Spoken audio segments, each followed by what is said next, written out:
28 de julio. Bueno, pues vamos entonces a comenzar.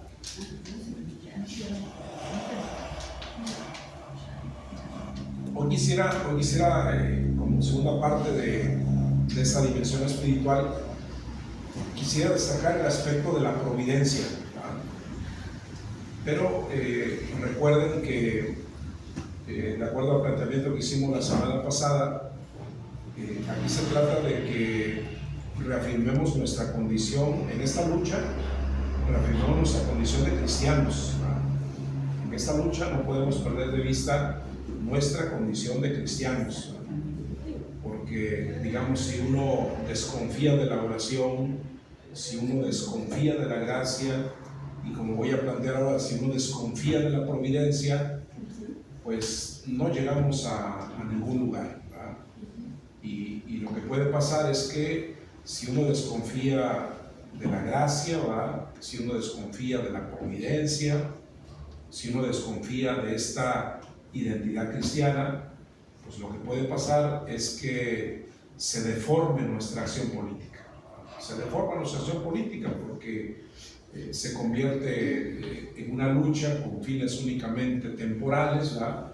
Sin tener en cuenta que nosotros trabajamos por los bienes del cielo, ¿verdad? Los bienes del cielo, ¿no? Sucede mucho esto, por ejemplo, cuando hay laicos que trabajan por los pobres, por ejemplo, ¿no?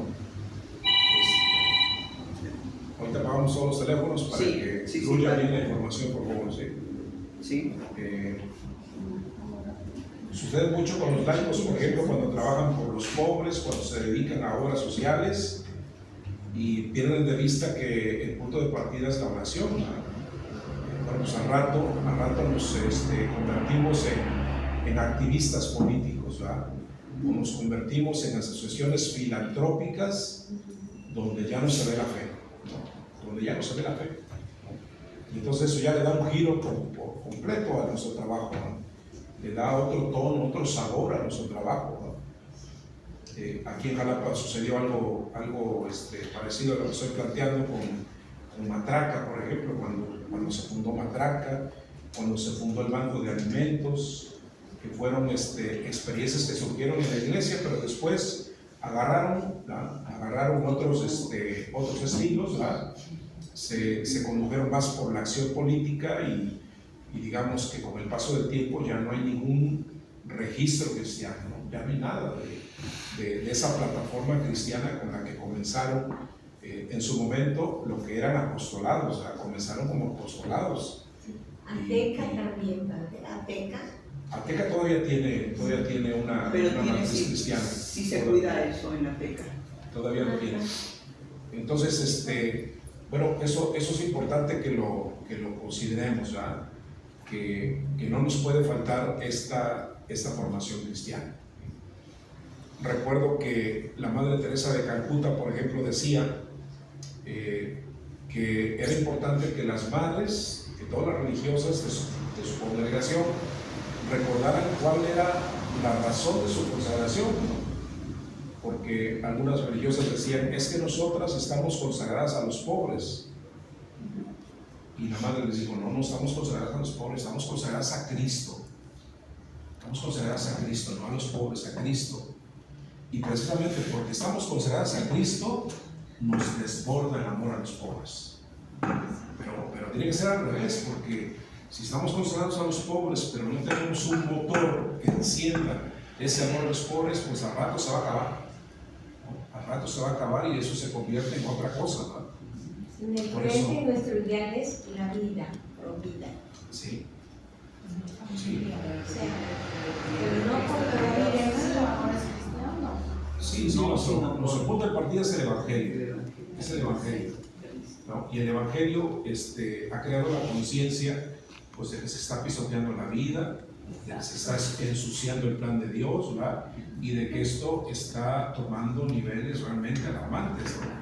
Pero digamos, nuestro punto de partida es Cristo, o sea, Cristo es el que abrió la mente y abrió el corazón para que uno se comprometiera en esta causa. Si no está presente el amor de Cristo, esta labor nos cansa o nos frustra.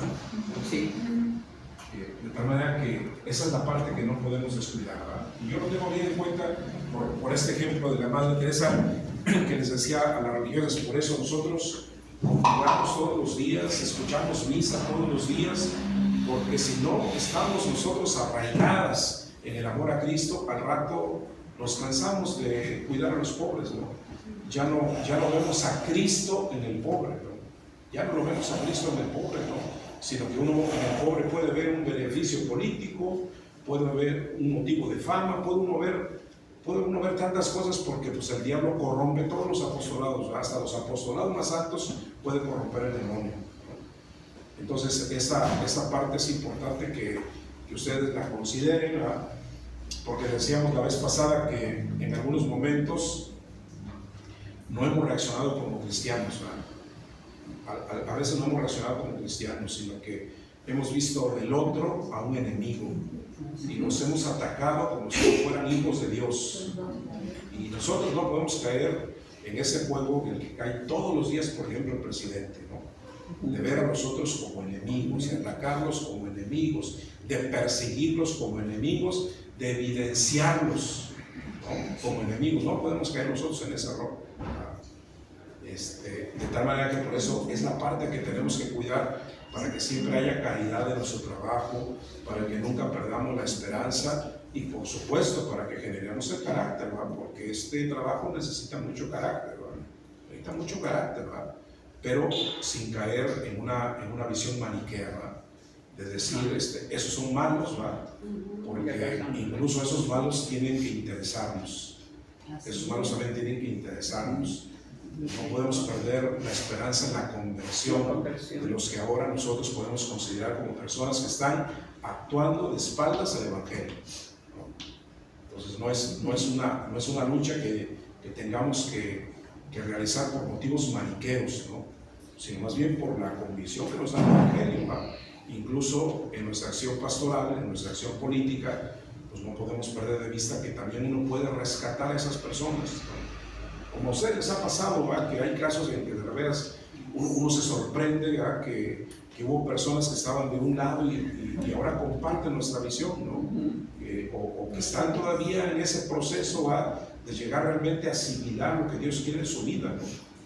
Y para que una persona llegue a esa apertura, llegue a esa conversión, pues cuenta mucho la humanidad que tengamos, ¿verdad? Cuenta mucho la misericordia que tengamos, ¿verdad? Cuenta mucho nunca perder la compostura, ¿no? Nunca perder la compostura, aun cuando a veces tengamos que estar viviendo en momentos críticos, pero nunca perder la compostura, ¿verdad? Para que siempre se quede una puerta abierta, ¿verdad? Siempre se quede una puerta abierta delante de esas personas que a veces están obstinadas en el mal, en el pecado o en la injusticia. Entonces, ¿qué no nos puede faltar? Decíamos la semana pasada, ¿verdad?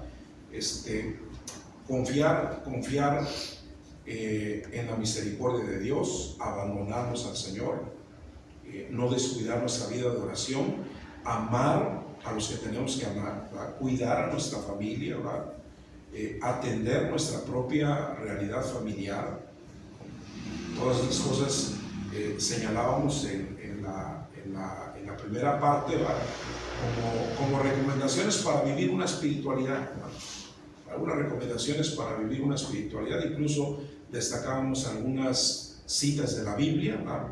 Donde se nos invita a la confianza en Dios, donde se nos invita a valorar la misericordia de Dios, donde se nos invita a darnos cuenta que pues nosotros estamos respaldando la obra de Dios, pero el que lleva esta obra es el Señor, ¿no?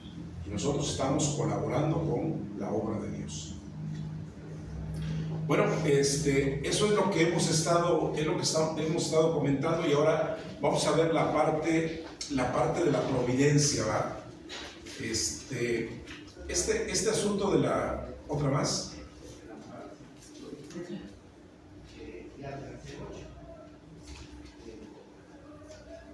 ¿Es adelante? Una más, ¿verdad? Adelante. Es una más, ¿verdad? Ahí está. Miren, vamos a meternos un poquito en el concepto de la providencia que es muy diferente, digamos, a la visión piadosa que nosotros tenemos. Esa visión piadosa es muy importante, ¿verdad? Porque nosotros destacamos que la providencia es la que siempre está pendiente de las necesidades de los hijos de Dios, ¿verdad? Nosotros reconocemos que no es nuestro trabajo, no es nuestro sacrificio, sino que es la providencia la que permite que nosotros llevemos una vida digna, ¿verdad? Y la gente lo recuerda muy bien en aquella ejaculatoria, ¿verdad? Cuando invocamos a la divina providencia para que no nos falte casa, vestido y sustento. ¿Sí? Casa, vestido y sustento. Pero no es únicamente esa dimensión material, ¿verdad? No es únicamente la dimensión material la que nosotros reconocemos en la divina providencia, sino que es una dimensión más en el orden de reconocer que Dios lleva los acontecimientos, ¿verdad? Y yo por eso quisiera destacar a un autor que ya hemos estado mencionando, que ahora ya es santo, el cardenal Newman, ¿verdad? Que él tiene una idea de la providencia que nos hace falta incorporar en nuestra vida cristiana para que no sucumbamos al fracaso, ¿verdad? Para que, como decíamos la vez pasada, el hecho de que nosotros estemos previendo la derrota, pues eso no significa que vamos a dejar de luchar, ¿no? Eso no significa que vamos a dejar de luchar, ¿verdad? Porque la lucha, decíamos, que no es una especulación, es una obligación, ¿no? La lucha no es una especulación, ¿verdad? No, es una obligación, ¿no? Entonces, aunque la derrota sea segura, decíamos, pues la lucha no es excusada, ¿verdad? No es que tengamos que decir, bueno, pues como vamos a perder, pues así están las cosas, ¿verdad? Como ahora tienen todo este aparato, ¿verdad? Pues ya mejor no hacemos nada, ¿no? No, la lucha es una obligación, ¿no? No es una especulación, es una obligación para los que nos preciamos de cristianos, ¿no? Y por eso el cardenal decía, y hay que aprenderla casi como una regla, ¿verdad? Él decía, la regla de la providencia de Dios es que hemos de triunfar a través del fracaso. Esa es la regla de la providencia, ¿no? Y por ejemplo, San Agustín decía que todos los cristianos piensan que su época es la peor que ha habido. Todos los cristianos son lo que piensan, que su época es la peor que ha habido, ¿no? Y que antes no había pasado una situación tan drástica y tan peligrosa como la que se vivía en ese momento. Todos pensamos así, ¿no? Y eso nos pasa también a los cristianos actuales. O sea, pensamos que lo que estamos viviendo es sumamente peligroso, que no se había vivido antes, ¿verdad? Que esto que estamos ahora enfrentando no tiene precedentes, ¿verdad? Y esa es una visión pesimista, esa es una visión que no viene de la gracia. Esa es una visión que no viene de la providencia de Dios, ¿no? Y sobre todo hay que decirlo para que tengamos confianza que la providencia es la que lleva a la iglesia, y la iglesia se ha recuperado de situaciones todavía más graves que la que estamos viviendo. Esa visión no la podemos perder, ¿no? La visión de la providencia no es únicamente la que asegura el alimento, sino que es la que asegura el triunfo de Dios. Esa visión de la providencia hay que tenerla. Hay que tener la visión de la providencia, que es la que asegura el triunfo de Dios. Dios es el que lleva la historia. Y por eso no podemos caer ni en la visión maniquea que decíamos hace un momento, ni tampoco podemos caer en esa visión pesimista, ¿verdad? De que lo nuestro es único y no ha habido una época como la nuestra de tanta oscuridad, ¿no? Por eso ya ven que siempre se nos recomienda que conozcamos la historia, ¿verdad? Hay que conocer la historia, y especialmente la historia de la iglesia. Hay que conocer especialmente la historia de la iglesia. Por ejemplo, a mí me preocupa mucho el rumbo que está tomando esta cosa del sínodo. Eso se lo digo con confianza. Eso se lo digo con confianza. Son los creados. De todas. Aunque esté grabando, pero lo digo con conciencia. A mí me está preocupando mucho esa dimensión que está tomando, ese rumbo que está tomando el sínodo, ¿verdad? Porque se está tomando como si antes no se escuchara el pueblo y ahora sí se escucha el pueblo. Se está tomando como un sinónimo de procedimiento democrático y se está preguntando se está preguntando a personas que a lo mejor no tienen fe. Y la pregunta no es cómo quieres que sea la iglesia. No, hay que preguntárselo a Jesús. ¿Cómo quieres? Hay que preguntarle a Jesús cómo quieres que sea la iglesia, no entre nosotros. ¿Cómo quieres que sea la iglesia? ¿No? Porque si tú se lo preguntas, no está sujeto a... si tú se lo preguntas a una persona que no está en la iglesia, pues su referente va a ser el PRD, su referente va a ser Morena, su referente va a ser no sé qué. No, hay que preguntarle a Jesús cómo es la iglesia, cómo tiene que ser la iglesia, cómo nos entregó la iglesia, qué está perdiendo la iglesia para que la recuperemos, ¿no? Entonces, esa parte del sínodo a mí se me está preocupando, ¿no? Y por eso cuando lleguen aquí entre nosotros los formularios para contestar, que ya hubo unos, vendrán otros, cuando lleguen todos esos instrumentos de consulta, hay que tener mucha prudencia, hay que saber ayudar a la gente para que no sea que vayamos a convertir la iglesia de Jesucristo en un producto de nuestra visión modernista despegada del Evangelio. ¿Sí? Eso es lo que hay que evitar, ¿no? Padre, ¿esas circunstancias crearían un cisma? No necesariamente, no, más que un cisma puede desdibujar la naturaleza de la iglesia, ¿no? De hecho se está dando, porque hay sobre todo 4 preguntas en este instrumento Laboris que a mí no me gustaron, ¿no? Porque ahorita les cuento. Hay preguntas que no me gustaron porque digamos que no insisten en lo esencial y de alguna forma se están cargando hacia las demandas políticas de nuestro tiempo, ¿no? No son opinables. Sí son opinables, digo, pero no en el sentido de que la mayoría, por nuestra opinión, vaya a cambiar el depósito de la fe. No en ese sentido, sí son opinables, por supuesto, pero no en el sentido de que nuestra opinión es mucho mejor que la de los padres de la iglesia, o que nuestra visión, nuestra opinión, y sobre todo si es aplastante, entonces va a cambiar lo que antes se nos enseñó, ¿no? Porque en el fondo como que esa expectativa se quiere crear y por eso hay que tener mucha prudencia, mucho cuidado de lo que vaya llegando de este sínodo. Es lo que se llama la sana doctrina. Sí, la sana doctrina es lo que defendemos, Exactamente. Sí. Hasta la misma JMJ ya tiene otras. Sí. Hay mucha filtración ahí de... Entonces por eso hay que tener mucho cuidado con esos instrumentos, aunque son de la iglesia, pero para que no se vayan a ideologizar, ¿no? Eso es lo que hay que tener mucho cuidado. Regresamos sobre la opinión. Así que ese es por un lado la visión de la providencia, ¿verdad? Y el cardenal la completaba de esta forma, ¿verdad? La iglesia siempre parece estar muriendo, pero triunfa frente a todos los cálculos humanos. La suya es una historia de caídas aterradoras y de recuperaciones extrañas y victoriosas. Y en fin, la regla de la providencia de Dios es que hemos de triunfar, como decía anteriormente, a través del fracaso, ¿no? O sea, ¿cuántas situaciones en las que la gente ha dicho ya se acabó la iglesia, ¿no? Se acabó la iglesia, ¿no? ¿Cuántas situaciones hemos pasado en las que los gobernantes en turno tomaron la decisión de acabar con la iglesia, ¿verdad? Recuerdo aquel Napoleón, ¿verdad? Cuando empezaron a atacar la iglesia y provocaron la salida del Papa de Roma, ¿verdad? Un Papa Pío, no recuerdo qué número, pero fue un Papa Pío, y él decía, ¿verdad?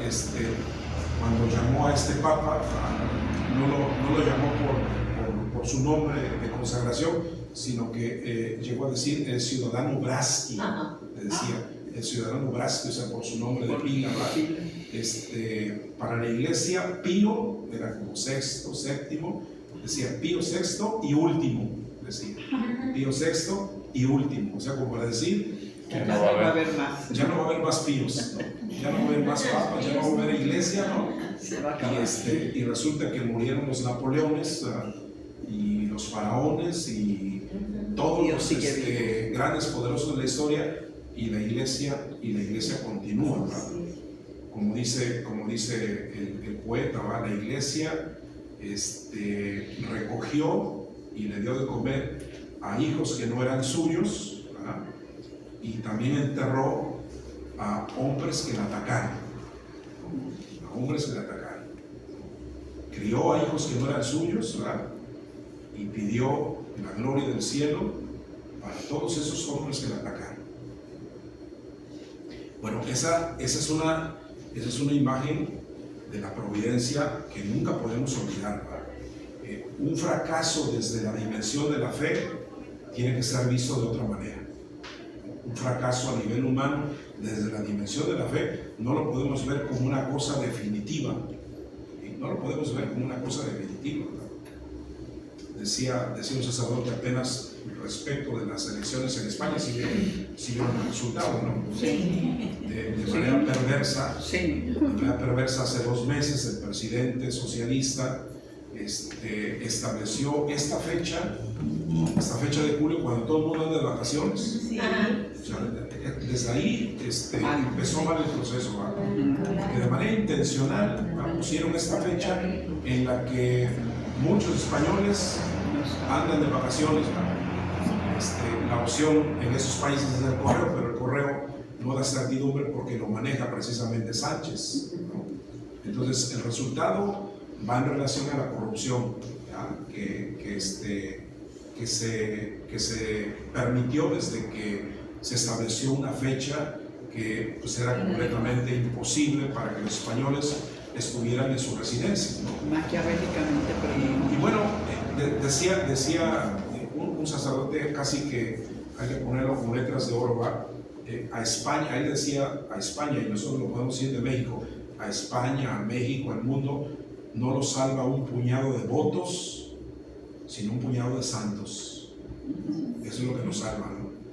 O sea, no atenernos al voto, no nos salva un puñado de votos, nos salva un puñado de santos. Cuando están presentes los santos hay esperanza, ¿verdad? Cuando los santos están actuando en la iglesia y en la sociedad por la divina providencia, hay esperanza, ¿verdad? Y por eso también otro inglés, Chesterton, decía que al mundo lo salva un puñado de santos. Eso es lo que salva siempre al mundo. Y Dios por eso siempre suscita a estos santos, ¿verdad? En las épocas más oscuras y más terribles de la historia, para que descubramos que la providencia nunca deja de actuar. ¿No? La providencia no fracasa, ¿verdad? Fracasan nuestros cálculos, fracasan nuestros intentos, pero la providencia nunca fracasa, ¿verdad? Y por eso decía Newman, ¿verdad? De manera muy gráfica, ¿verdad? Delante de esas caídas aterradoras hay recuperaciones extrañas, ¿no? Recuperaciones extrañas, ¿verdad? Porque esa es la regla de la providencia, ¿verdad? Que uno también es aleccionado y uno también es capacitado en el fracaso que muchas veces como iglesia también, como cristianos también, pues vamos experimentando. Para que tomemos en cuenta esta primera visión que damos de lo que es la providencia de Dios, ¿verdad? Hay otra autora que quisiera yo que se grabara, que se llama Natalia San Martín Fenollera. Es una española que publicó una novela muy bonita que vale la pena que algún día la lean. Se llama El despertar de la señorita Prim, así se llama la novela. El despertar de la señorita Prim es una autora relativamente joven, tendrá unos 50 años, ¿verdad? Ella fue formada en una experiencia que hubo en la Universidad de Kansas City en los años 70. Una experiencia que se llamó algo así como formación humanística. Hay otro libro que quisiera yo que también algún día pudieran leer, que se llama La restauración de la cultura cristiana, que es un libro de un catedrático precisamente de esta universidad que se llamó John Senior. John Senior fue el maestro de esta Natalia San Martín y de una generación de jóvenes que fueron formados en las letras clásicas y fueron formados también en la filosofía cristiana. John Senior se llama La restauración de la cultura cristiana. Tiene de hecho 2 libros: La muerte de la cultura cristiana y La restauración de la cultura cristiana. Y bueno, esta mujer plantea algo interesante precisamente en relación a Newman, ¿no? Para reforzar esta imagen de la providencia que estamos presentando. Destaca algo en relación a Newman porque Newman decía que un proceso secreto y silencioso está fraguándose en los corazones de muchos. Eso es lo que él sostenía, ¿verdad? Él vivió a mediados del siglo XIX. A mediados del siglo XIX fue un destacadísimo maestro en la Universidad de Oxford, anglicano, que se convirtió, como les platiqué el mes pasado, al catolicismo, ¿verdad? Y él sostenía eso, ¿verdad? Que un proceso secreto y silencioso está fraguándose en los corazones de muchos. Entonces, Fenollera decía, siempre que leo estas palabras de John Henry Newman, y me obligo a releerlas de vez en cuando porque creo que son proféticas, pienso en un corazón como el de John Senior, que es el maestro que les decía, ¿verdad? Newman creía que la providencia estaba preparando un ejército para hacer frente a una demolición de la fe cristiana nunca vista antes, una milicia desperdigada nacida para pelear en las próximas centurias. ¿Cuál sería el tiempo exacto o el lugar? No lo sabía, pero sentía que ese proceso estaba gestándose como un dique de abrigo construido para hacer frente a una tempestad. Entonces, yo cuando los veo a ustedes, yo siento que ustedes son ese ejército, que ya se estaba preparando, desde siglos pasados, cuando esa mujer, a propósito de la visión profética de Newman, dice, es que la providencia está fraguando un ejército, la providencia está preparando una nueva generación que va a ganar la lucha en las próximas centurias. Creo que ustedes son esa intuición profética de Newman, ¿verdad? Y todas las personas que aún viendo la complejidad de los tiempos, sin embargo dicen, aquí estoy, Señor, aquí estamos, Señor, aún con toda la complejidad, porque sabemos que es una lucha muy difícil, ¿verdad? Una lucha muy difícil. Ahora nos vemos como David y Goliat, ¿verdad? Esa es la desproporción de esta lucha, ¿verdad? Pero cuando estamos del lado de Dios, cuando contamos con la providencia, los peores pronósticos pueden remontarse. Bueno, para que pensemos, ¿verdad? Y ahora nos toca preparar al ejército del mañana. Aquí ya tenemos a un enlistado, ¿verdad? Y a la generación de los jóvenes, ¿verdad? Tomarán la estafeta, padre. Ahí está Jan, que ya está escuchando directamente, y bueno, el frente juvenil y el frente infantil. Exactamente, confiar en eso, ¿verdad? Que la promesa está fraguando este ejército. Eso mismo decía San Luis María Griñón de Montfort en el libro de la verdadera devoción a la Virgen María, que se estaba gestando todo él refiriéndose a digamos, casi soldados que defenderían, es decir, el cristianismo, pero todos enfilados y guiados por la Virgen, como la comandante que iba a ir adelante. Exactamente. Sí, porque acuérdense que decíamos que, en definitiva, ya tenemos una visión sociológica, tenemos una visión política de todo lo que está pasando, eso ya lo tenemos, pero acuérdense que dijimos el mes pasado, en el fondo todo esto es una lucha espiritual. Sí. En el fondo eso es una lucha espiritual. Sí hay ideologías, sí hay intereses, sí hay mucho dinero de por medio, pero en el fondo esto es una lucha espiritual. Y en una lucha espiritual la capitana es la Virgen María.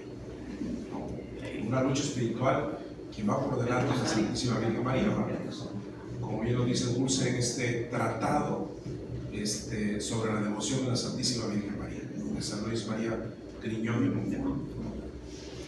Bueno, y termino con esto.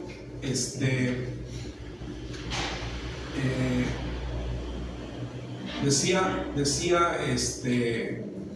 San Cayetano, para abonar a esta idea de Newman, decía San Cayetano, una derrota no es un fracaso, nuestra lucha contra el mal no está perdida.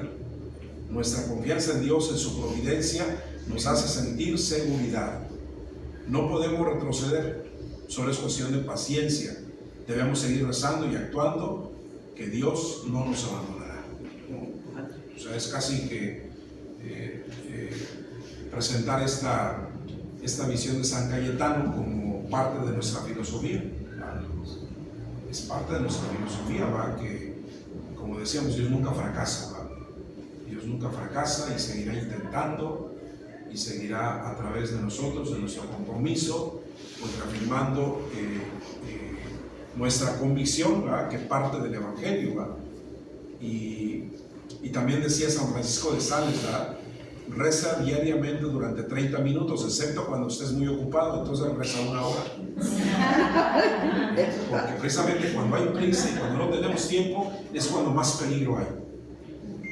Y cuando hay prisa y no hay tiempo, ¿va? Porque decimos que tenemos tantas cosas que hacer, es cuando más peligro hay, ¿va? De que entonces la ansiedad, ¿va? La preocupación nos desborde. Y él lo decía de esta forma: hay que rezar todos los días, ¿verdad? Por lo menos media hora, y cuando no haya tiempo, entonces hay que rezar 1 hora, porque es cuando más riesgo hay de que uno vea las cosas de manera materialista, ¿verdad? De que uno deje de ver las cosas sin el auxilio de la providencia, ¿verdad? Entonces, para que, digamos que con esta visión de la providencia y el llamado que estamos haciendo a la oración, pues reafirmemos lo que queremos lograr en esta parte espiritual, ¿va? Que nadie se descuide, ¿va? Que nuestro punto de partida siempre sea Jesucristo, que no descuidemos la vida de gracia, ¿va? Y que ese sea, pues, el fundamento de nuestra lucha política, ¿va? Ahorita lo estamos planteando así, pero ya quisiera verlos, ¿va? En los días, en las semanas de elecciones, ¿va? Cuando andamos con mucha tensión, ¿va? Cuando hay escenarios nuevos y cuando de repente esas prisas, ¿va? Esas prisas y la falta de tiempo puede ocasionar imprudencias que podamos cometer, ¿no? Para que en ese momento es cuando más garanticemos la oración, a fin de que estemos en condiciones de ir discerniendo, pues, todo lo que se venga en esta noche. Bueno, pues ahí le dejamos, y para que pasemos a lo que hay que tratar del evento, ¿no? que tenemos en puerta. No dejó algo dicho, Gustavo. No, a mí no sé. Bueno, Yo ahorita ya estoy viendo en el grupo de San José que ya me están mandando la información que se le hizo llegar a usted. Y bueno, pues lo que